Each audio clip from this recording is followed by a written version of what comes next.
Hey everybody, welcome back to the Driveway Engineer. I'm JR. Today I'm going to try to boil down everything that you need to know into three simple rules.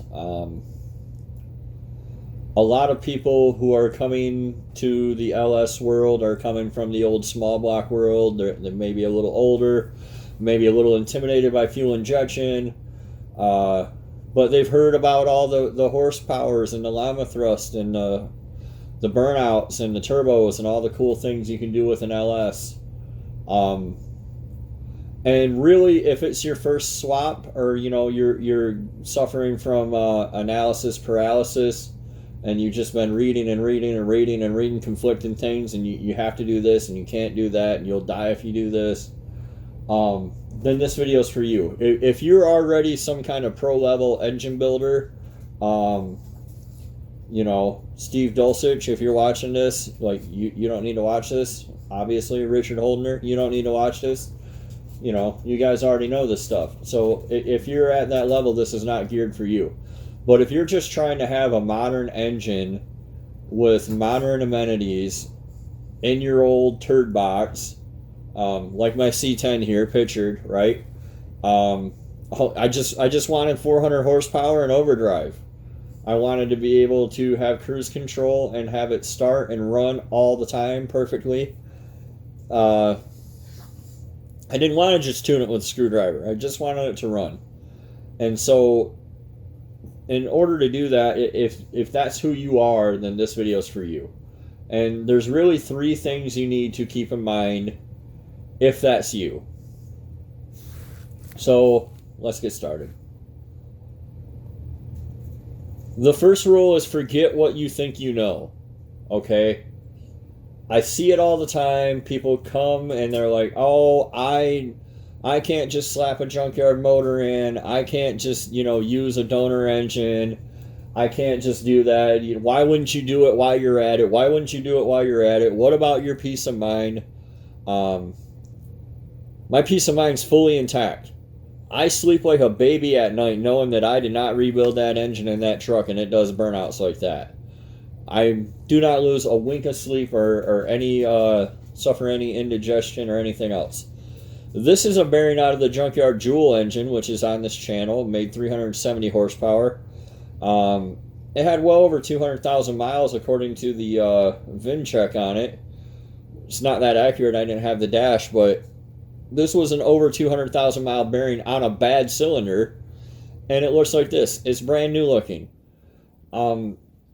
Remember, these engines run correctly all the time. They always have the right air-fuel mix. They always have the right spark.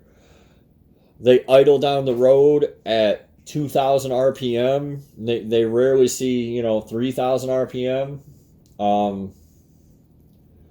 And they're built a lot better from the factory. Like nowadays, with everything that people have learned over the past 50 years, you have 55 years of lessons learned from Gen 1 small blocks and Gen 2 small blocks incorporated into the LS design. You have all our GD and T tolerance knowledge added in, so you don't get tolerance stack-ups anymore like you used to. These rods are right when they hit the line, when they go in the engine. People are at, a 5-level, 6 Sigma level, which means that they have 300 potential defects out of 1,000,000 parts at 5 Sigma and less than 1 at a level 6 Sigma.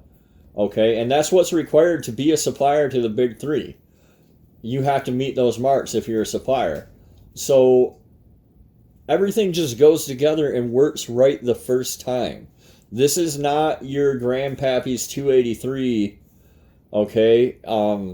It doesn't run on straight 30 weight. It's not loosey-goosey inside. The mains aren't set at, maybe 35 thou, maybe 5 thou, maybe who knows, maybe it's a Monday, maybe it's a Friday.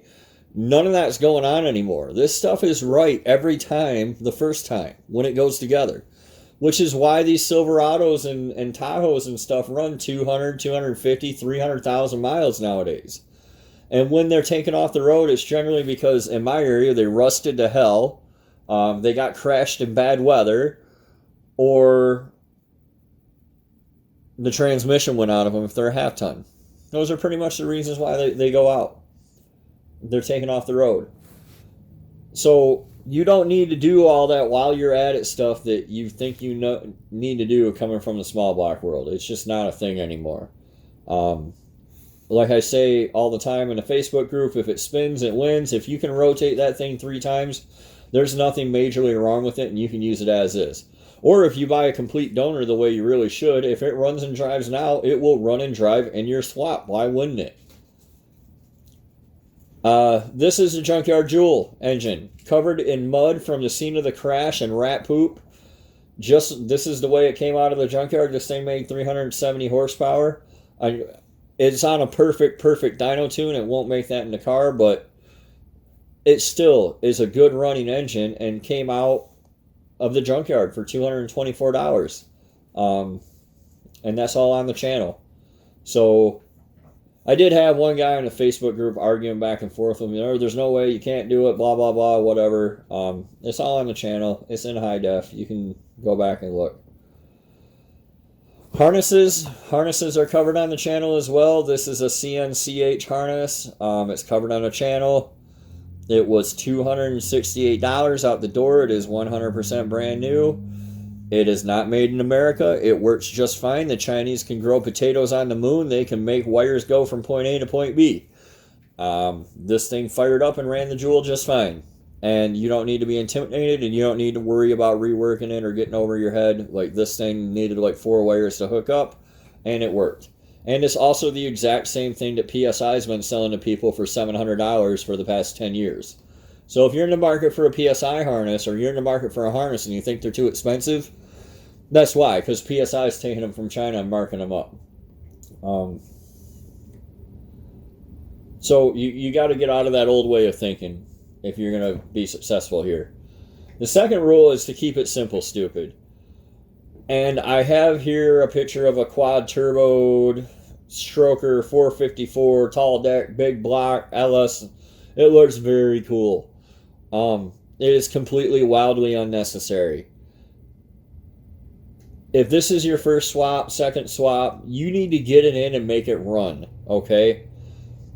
Getting it in and making it run is like 85% of the battle. Once you do that, you can blow it up, whatever, build another one on the stand, and then it's no different than changing out any other engine. It's no different than changing out your old small block, big block, Mopar, whatever you swapped it into. Once you have one in there, it's real easy to put another one in there.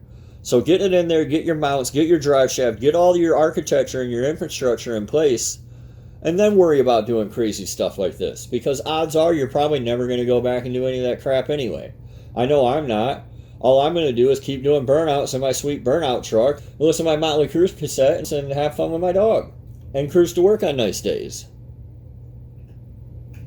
Don't go to the machine shop. You don't need that. That goes back to number one. Forget what you know. Or what you think you know. You'll read on every LS forum, every LS group, machine shop screwed up, machine shop screwed up. The machine shop doesn't use GD&T. The machine shop isn't 5 segment certified. The machine shop makes mistakes and doesn't always employ the best people. And the machine shop does not make engines that run 200 and 250,000 miles. Think about that. When's the last time you had an engine rebuilt at a machine shop and it ran for 250,000 miles? Part of which is probably because you didn't even own the car that long. So consider that too. You're probably not going to own it that long. And if you do, it's not going to see that many miles anyway. Custom cams. You don't need to do it. You don't need to worry about it. I've done a couple cam videos. Right now, I think the best bang for the buck cams are the Summit cams. And that's what I mean by bang for the buck. There are better cams out there. Does it really matter to you if you get another 15 horsepower for an extra $200? Just get something that you know works. It doesn't require a cascade of other changes. Slap it in there and go. Don't worry about custom headers and high-end headers and crazy twin turbo setups and LSA blowers. This is all complex added cost. You can get into that later. But for right now, get it in and get it running.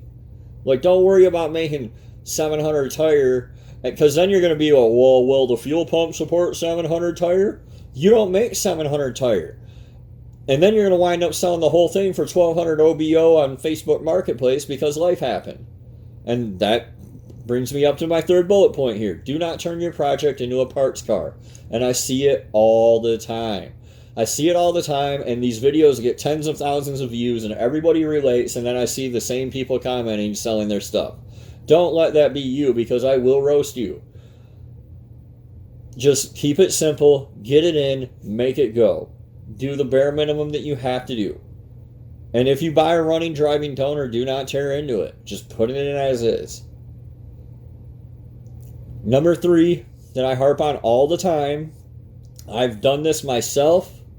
I've been the victim of this. I'm Daryl. I did not buy a complete engine. Buy a complete engine. This is Joule complete. And down here in the corner, you can see the manifolds. They're laying there. I have the harness. I have the air box. I have all the accessories. I have the coil packs.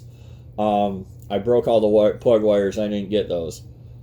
But buy a complete engine, okay? It's going to nickel and dime you to death. If you buy something like this, which, by the way, bless this guy's heart, $800 for an L33 short block, because it's aluminum. That's another thing I see people getting. Oh, I got to have an aluminum. 75 pounds off the nose sure will be nice. Yeah, it's the equivalent to like 12 horsepower. It's not a big deal. It's not a big deal. It's not a big deal. I promise it's not a big deal. Don't not swap your car because you're waiting on this aluminum 5.3 block, or, you know, $800 you would have, if you even go into the junkyard, but if you bought all new stuff, you'd have $3,500 into this 5.3. That's madness. When somebody, the next guy can buy a running one for $300, jam it in his junk with some springs and a cam, and run circles around you, and be doing it a year and a half before you. Don't be that guy. Yeah, this has nothing, and you're going to need everything. So get the most complete thing you can from the start. That's really it. Those are the 3 basic things that you need to know. There's a lot more in depth, and there's a lot more that I've covered in the channel in the past, and there's a lot more I'll cover in the future. We'll do more on tuning for free and stuff like that. But really, that's what I need you guys to know right now, is to, you know, stay focused and get your stuff running. Make it go. I'm going to go have 10 tacos and 10 beers, and I will see you guys next time. Thanks for watching. I appreciate it. Be sure to like and subscribe. And if you think I'm just really stupid, feel free to tell me down in the comment section. I love to hear from my fans. So, we'll see ya.